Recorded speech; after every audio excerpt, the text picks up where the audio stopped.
नमस्कार दोस्तों। मैंने आपको ये होमवर्क दिया था कि ये +43 है, ये डेसिमल लिस्ट है एंड ये 8 बिट साइन मैग्नीट्यूड नंबर है। तो आपको क्या करना है, इसको इसका होमवर्क बताना है कि ये कैसे होगा।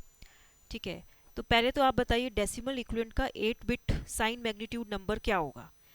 ठीक है, उसके लिए आपको क्या करना पड़ेगा, जैसे आपको जो जो नंबर्स दिए हैं इसके लिए for a positive decimal number आपको पता है कि जो एमएसबी होता है it should be always zero. Okay, and ये होता है पॉजिटिव डेसिमल नंबर के लिए, राइट।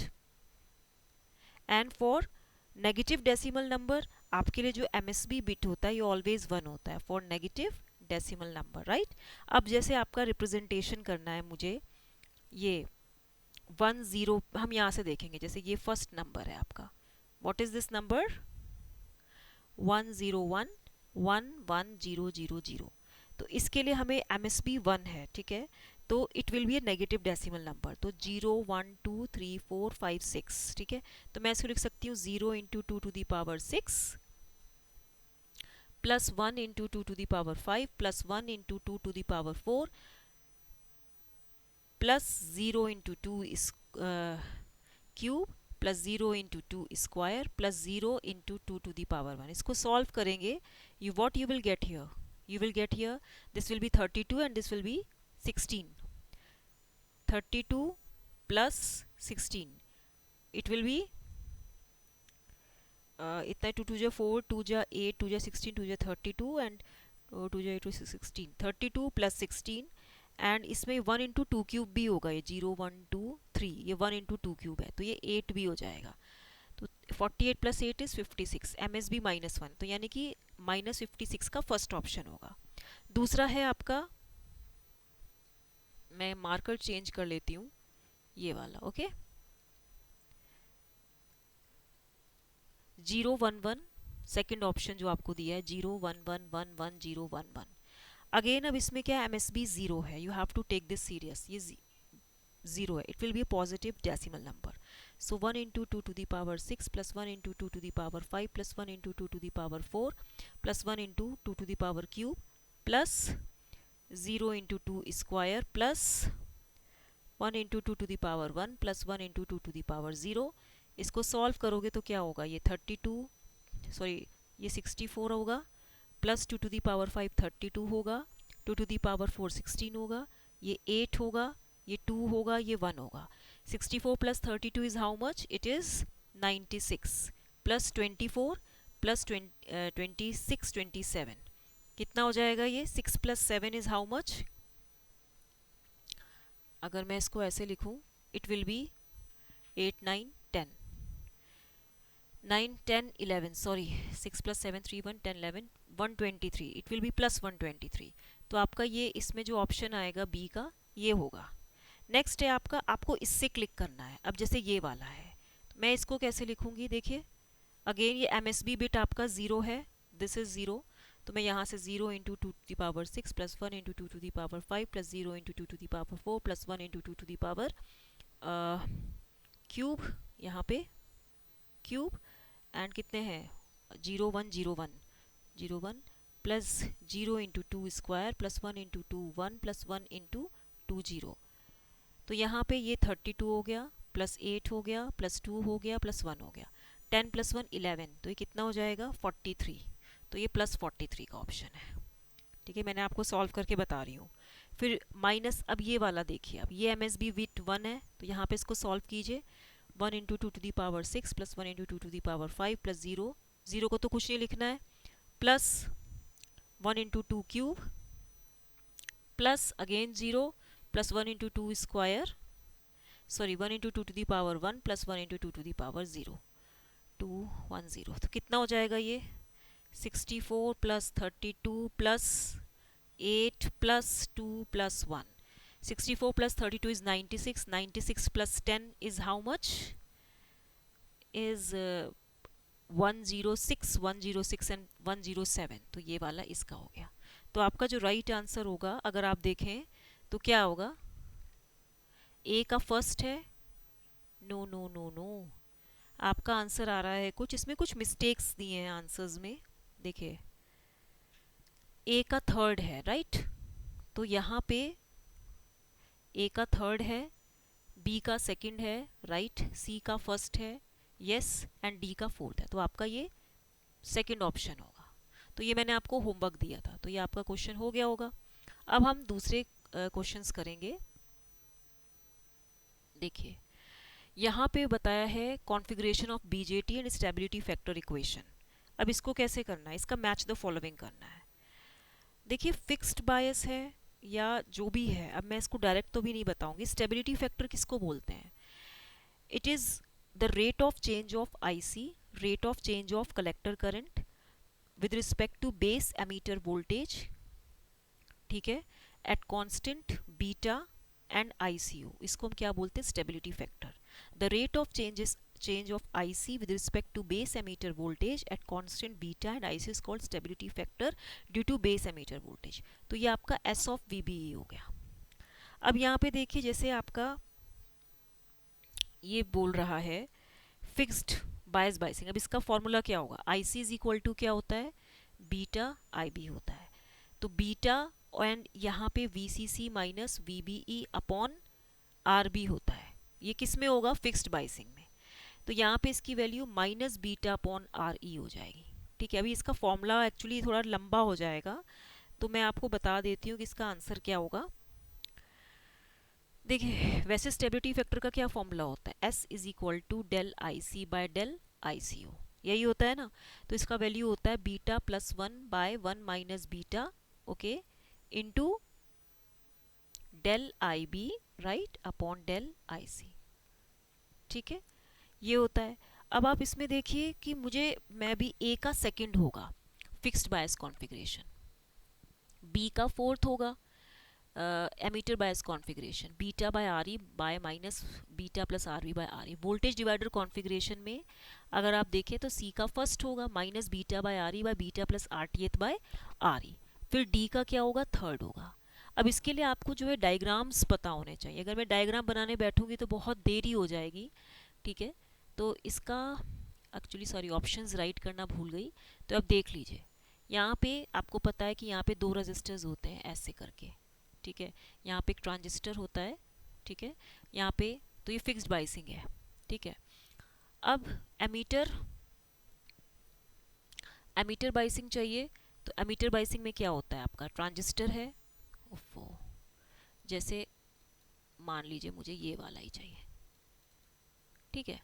तो जैसे ये एमीटर बायस कॉन्फ़िगरेशन, तो यहाँ पे क्या होगा? एक RE होगा, एक RC होगा, और यहाँ पे एक ये रेजिस्टेंस होगा। फिर वोल्टेज डिवाइडर में आपको पता ही है कलेक्ट फीडबैक बायस कॉन्फ़िगरेशन में क्या होता है? इसमें आपका जैसे ये RB है, यहाँ पे ये ट्रांजिस्टर है,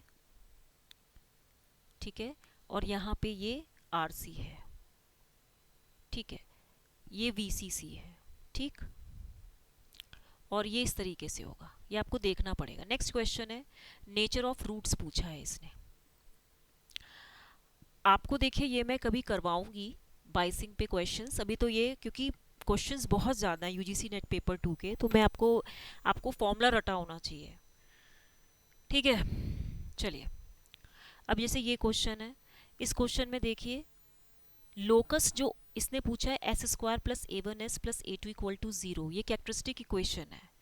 नेचर ऑफ रूट्स पता करना है। आपको पता है S is equal to minus xi omega N plus minus J omega N under root 1 minus xi square, यही होता है।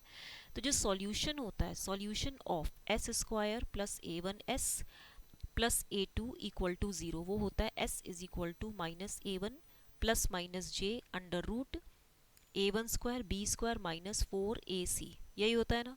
अब आप देखिए पहला तो जब रूट्स आपके नेगेटिव रियल एंड इक्वल होते हैं तो इमेजिनरी पार्ट आपका 0 होता है, इमेजिनरी पार्ट आपका 0 होता है, यानी कि A1 square minus 4A2 equal to 0 होता है।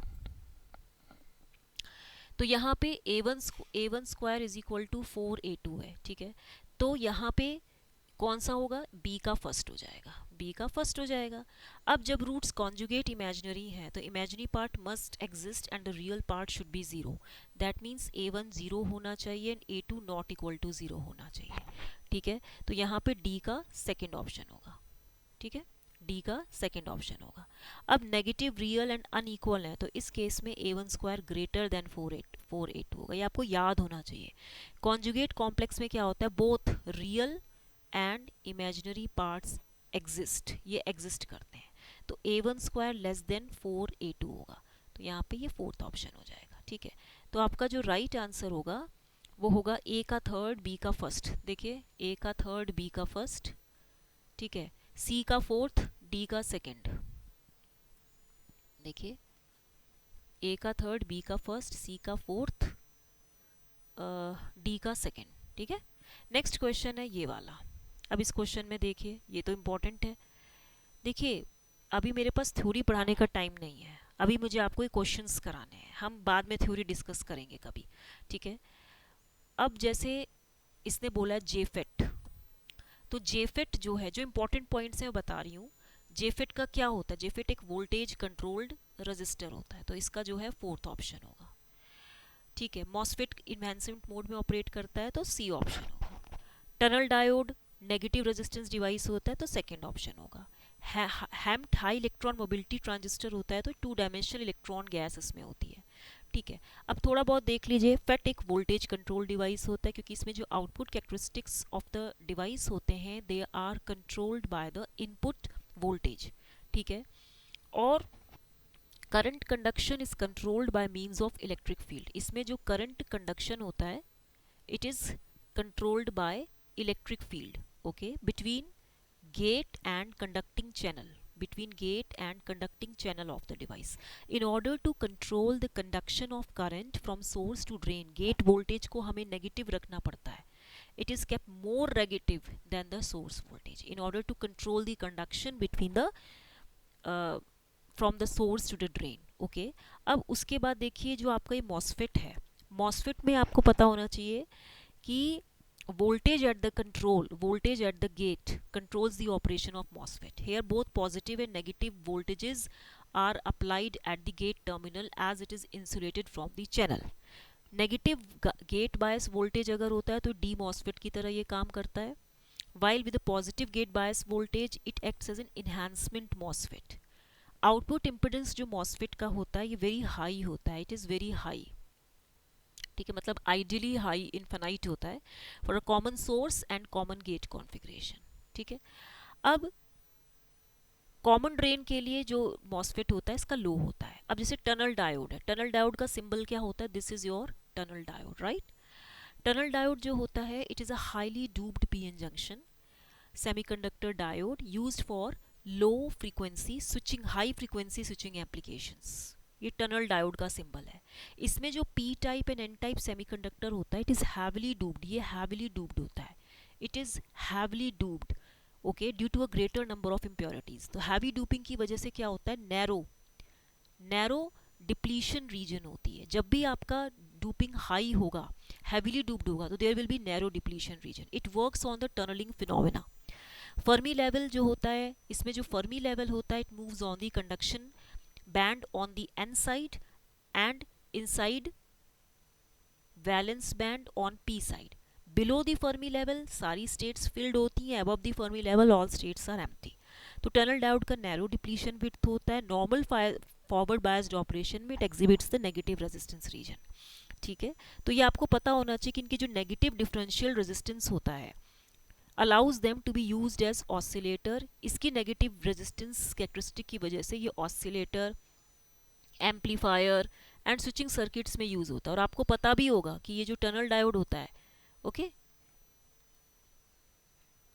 ये जो आपका टनल डायोड होता है इसमें ये tunnel diodes are not good rectifiers, क्योंकि इनके में हाई लीकेज करंट होती है, इनकी हाई लीकेज करंट होती है व्हेन रिवर्स बायस्ड। इनका लो कैपेसिटेंस होता है, ये माइक्रोवेव फ्रीक्वेंसी पे ऑपरेट करते हैं, 1 टू, जो टनल डायोड होता है ये 1 to 1000 गीगाहर्ट्ज पे ये ऑपरेट करता है। और आपको पता भी होगा इनका नेगेटिव रेजिस्टेंस कैसे होता है, ऐसे ऐसे, ठीक है। तो यहाँ पे पॉइंट V1 होगा, यहाँ पे पॉइंट V2 होगा और यहाँ V होगा, यहाँ पे करंट I2 होगा, यहाँ पे करंट I1 होगा, ठीक है। तो यहाँ पे जो डिफरेंशियल रेजिस्टेंस ये वाला रीजन होता है जो स्लोप है ये नेगेटिव है, ठीक है। तो और हैम्ट क्या होता है? हैम्ट होता है हाई इलेक्ट्रॉन मोबिलिटी ट्रांजिस्टर, इसको हम हेट्रो स्ट्रक्चर एचफेट भी बोलते हैं, it is also known as HFET, ठीक है। It is a field effect transistor incorporating a junction between two materials, एक जंक्शन होता है between two materials with different band gaps. Heterojunction का मतलब क्या होता है? डिफरेंट बैंड गैप्स होते हैं इनके, okay, as the channel instead of a doped region. Important aspect HEMT का ये होता है कि जो बैंड डिसकंटिन्यूटी होती है across the conduction and the valence band, वो हम मॉडिफाई कर सकते हैं। हैम्ट में क्या होता है, मेन प्रोसेस क्या है कि HEMT require electrons to be main carriers. HEMT में क्या होता है कि इलेक्ट्रॉन्स जो होते हैं they are the main carriers, a graded doping is applied, इसमें एक ग्रेडेड डूपिंग होती है। A graded doping can be applied in one of the materials, जिसकी वजह से कंडक्शन बैंड की डिसकंटिन्यूटी स्मॉलर होती है, ठीक है। The diffusion of carriers lead to accumulation of electrons, graded drooping हो गई। ग्रेडेड डूपिंग की बात क्या होगी, कंडक्शन बैंड भी स्मॉलर होगा और वैलेंस बैंड की डिस्कॉन्टिन्यूटी भी सेम होगी। Conduction band and valence band, इसकी भी जो डिस्कॉन्टिन्यूटी होगी वो सेम होगी, और इसमें जो डिस्कॉन्टिन्यूटी होगी कंडक्शन बैंड की वो भी स्मॉलर होगी। तो डिफ्यूजन ऑफ कैरियर्स, जहाँ पे कैरियर्स का डिफ्यूजन होता है, diffusion of carriers, it leads to the accumulation of electrons, इससे क्या होता है? एक्यूमुलेशन ऑफ इलेक्ट्रॉन्स होता है, इलेक्ट्रॉन्स एक जगह इकट्ठे होने लगते हैं along the boundary of two reasons, along boundary of two regions, along boundary of two regions inside the narrow band gap material, inside narrow band gap material. Narrow band gap material के अंदर जो दो boundaries हैं उनके अंदर एक electrons का accumulation start हो जाता है। तो दे एक्यूमुलेशन ऑफ इलेक्ट्रॉन्स जहाँ भी होंगे इसकी वजह से हाई करंट फ्लो करती है, एंड जो एक्यूमुलेटेड इलेक्ट्रॉन्स है इन्हीं को ही टू डायमेंशनल इलेक्ट्रॉन गैस बोलते हैं, ठीक है। ओके, तो आपका जो राइट आंसर होगा वो क्या होगा? फर्स्ट ऑप्शन होगा, ठीक है। ए का फोर्थ, बी का थर्ड, सी का सेकंड एंड डी का फर्स्ट, ऐसी क्वेश्चंस आते हैं ना यूजीसी नेट में। नेक्स्ट है पॉइंट आपका, for transducers following statements are given, an optical interferometer is useful for measuring extremely small motions. देखिए ऑप्टिकल इंटरफेरोमीटर इंस्ट्रूमेंट्स जो होते हैं they are use for making precise measurements, ये प्रिसाइज मेजरमेंट्स के लिए यूज होता है। For beams of light, for beams of light, beams of light as such of such factors as length, surface, irregularities and index of refraction, इसीलिए यहाँ पे ये A statement सही है। सीस्मिक इंस्ट्रूमेंट्स क्या होते हैं? देखिए the damping ratio of a seismic instrument should be low for good dynamic performance. Seismic instrument जो होते हैं they are use to measure the vibrations within the earth, ये अर्थ के अंदर के वाइब्रेशंस को मेजर करते हैं on the surface of earth और ऑन स्ट्रक्चर जैसे डैम्स या बिल्डिंग्स हैं। अ rate gyro is a relative, जो इसने आंसर बोला है इसका जो आंसर होगा इसमें से कौन सा सही होगा? Damping ratio of a seismic instrument should be low for good dynamic performance, ये रॉन्ग है। A rate gyro is a relative motion measuring device, ये भी गलत है, क्योंकि जो रेट गायरो, गायरोस्कोप से गायरोस जो होते हैं they are use to measure the angular rotational motion, ये एंगुलर रोटेशनल मोशन को मेजर करते हैं, ठीक है, और एंगुलर वेलोसिटी को। फिर a pneumatic motion transducer is a non linear और वाइड रेंज ऑफ मोशन। देखिए न्यूमेटिक ट्रांसड्यूसर्स क्या करते हैं कि दे कन्वर्ट अ करंट और voltage input into proportional output pressure, output pressure में इसको कन्वर्ट कर देते हैं। This transducer is non linear और वाइड रेंज ऑफ मोशन, ये नॉन लीनियर होता है इसलिए ये स्टेटमेंट सही है। फिर ये कह रहा है piezoelectric accelerometer can only be used for static motion measurement. देखिए piezoelectric accelerometers are typically used in vibration, एक तो वाइब्रेशन में यूज होता है, एंड शॉक टेस्टिंग में यूज होता है, एंड शॉक टेस्टिंग में यूज होता है, ठीक है। These devices can be well suited for measuring high frequency acceleration signals, high frequency के acceleration signals ये measure करता है in hydraulic and pneumatic perturbations, impact forces या machinery and equipment vibrations में, या pyrotechnic shocks में। तो जो इसने लिखा है कि can only be used for static, जहाँ पे motion बिल्कुल स्थिर हो, ये तो गलत है। एक्सेलरोमीटर का मतलब ही क्या है कि वहाँ पे स्पीड तेज होगी, तो हाई फ्रीक्वेंसी एक्सेलरेशन सिग्नल्स को में ये यूज़ होता है उसको मेजर करने के लिए, जो कि हाइड्रोलिक या न्यूमेटिक के पर्टर्बेशंस डिस्टर्बेंसेस को मेजर करता है, इम्पल्स फोर्सेस को मेजर करता है, पायरोटेक्निक शॉक्स को मेजर करता है। इसीलिए आपका ये गलत स्टेटमेंट है। तो आपका जो सही आंसर होगा वो होगा ए एंड डी। ठीक है, नेक्स्ट क्वेश्चन है, the Maxwell bridge is suitable for measurement of medium Q coils 1 less than Q less than 10। ये बिल्कुल सही स्टेटमेंट है। ठीक है, Maxwell bridge is suitable for the measurement of inductance, ये इंडक्टेंस मेजर करता है। ठीक है, this method is not suitable for measurement of inductance with high value of quality factor, high value of quality factor के लिए ये नहीं होता है। Maxwell bridge is used for suitable medium Q coils because it is designed to provide the accurate measurement of medium Q coils। ये inductance या capacitance भी measure करता है और the ratio of inductance to capacitance को measure करता है। इसमें 2 सीरीज इंडक्टर्स होते हैं, 2 सीरीज इंडक्टर्स को हम पैरेलल में कनेक्ट करते हैं with the 2 arms and these 2 arms are adjusted until the ratio of inductance to capacitance is balanced। This allows for accurate measurement of medium Q coil। दूसरा है, for measurements at low frequencies an oscillator supplies excitation voltage while at higher frequencies power line may serve as a source of excitation। देखिए कोई भी electrical circuit होगा तो वो Schering bridge होगा, वो क्या होगा, शेयरिंग ब्रिज होगा। It is use for measuring the insulating properties, ये इंसुलेटिंग प्रॉपर्टीज को मेजर करता है, किसकी, इलेक्ट्रिकल केबल्स की, ऑफ इलेक्ट्रिकल केबल्स की एंड इक्विपमेंट्स की। तो इसके एडवांटेज है कि balance equation is independent of frequency.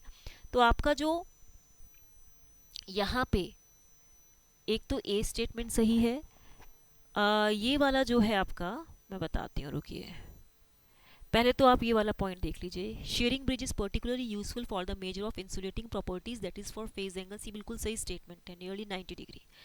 फिर आपका Hay bridge is convenient for measuring very low Q quality factors, Hay bridge is use for measuring inductance and impedance, यहाँ पे high quality factor Q coils को ये measure करता है।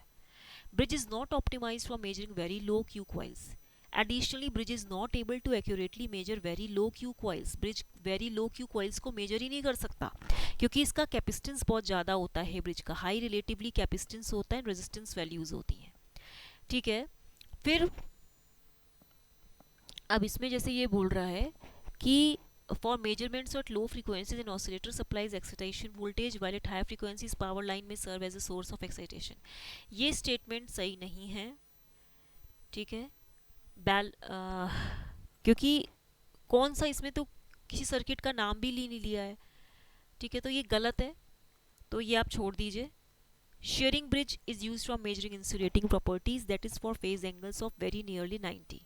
ठीक है, तो ये आपको पता होना चाहिए। And it is use to measure the capacitance inductance of low Q coils. Hay's bridge high Q coil के इंडक्टेंस को मेजर करता है और Maxwell's bridge low Q coils के इंडक्टेंस को मेजर करता है। ठीक है, अब इसमें जो है ये गलत है सेकेंड पॉइंट कि ऑसिलेटर ही इनपुट वोल्टेज देगा जबकि हायर फ्रीक्वेंसीज पे power line source of input, ये गलत स्टेटमेंट है बिल्कुल। तो इसका जो लास्ट ऑप्शन होगा वो ये second option will be the, sorry ओहो ये मेरा थोड़ा पेन का प्रॉब्लम है, I am sorry for that, second option सही है। ठीक है, तो अगर आपको मेरे पढ़ाने का ढंग पसंद आया हो तो इसको लाइक शेयर सब्सक्राइब करना मत भूलिएगा। एक्चुअली वीडियो लंबी हो जाएगी तो आप बोर हो जाएंगे। टिल देन इसको लाइक शेयर सब्सक्राइब करना मत भूलिएगा। Thank you very much।